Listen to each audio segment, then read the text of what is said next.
Bien, on est parti hier de Ponta Delgada vers 10h30. Là, il est environ 3h. Lundi, nous sommes entre l'île de Pico, qu'on voit actuellement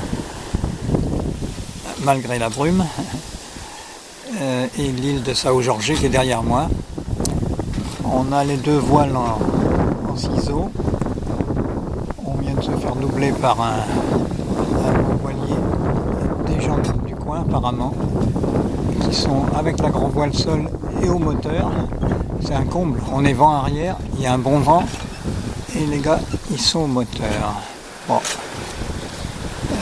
Le Pico, on ne le verra pas encore aujourd'hui. Vous voyez, la montagne est coupée en deux par les nuages et le sommet du Portugal se trouve au-dessus. Voilà. Alors quand on fait l'escalade, enfin l'excursion qui est presque une escalade, il faut bien se renseigner sur la météo et que ça soit un temps super beau, sans nuages, parce qu'autrement la moitié du chemin se fait dans le brouillard et c'est vraiment pas intéressant. Voilà, on voit le bout de l'île là-bas. Et derrière, c'est l'île de Faial, ce qu'on voit tout au bout dans la brume. Et on espère arriver avant la nuit sur Horta, donc le port de Faial, qui devra être notre prochaine escale.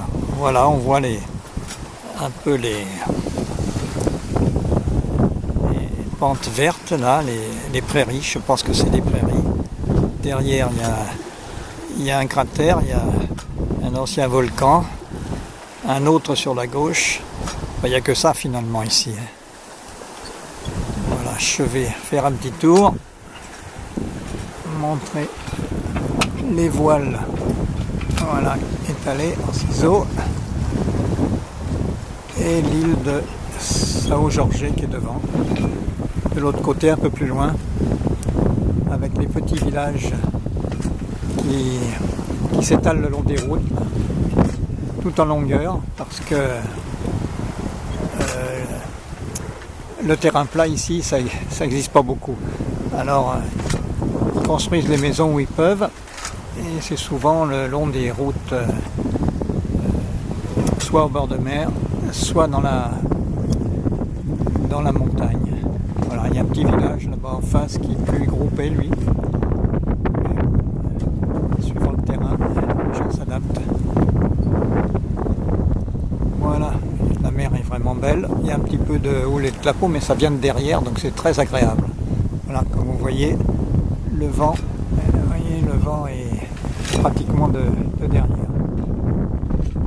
Et c'est pas toujours intéressant, mais là, Tangonnet, comme on est là, le bateau fait un peu de zigzag, mais ça va bien quand même.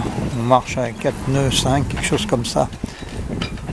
D'après les calculs, on devrait arriver vers 8h, 9h, heure d'ici, et il doit faire nuit vers les 10h, quelque chose comme ça. En plus, on a fait du chemin dans l'ouest, donc il devrait...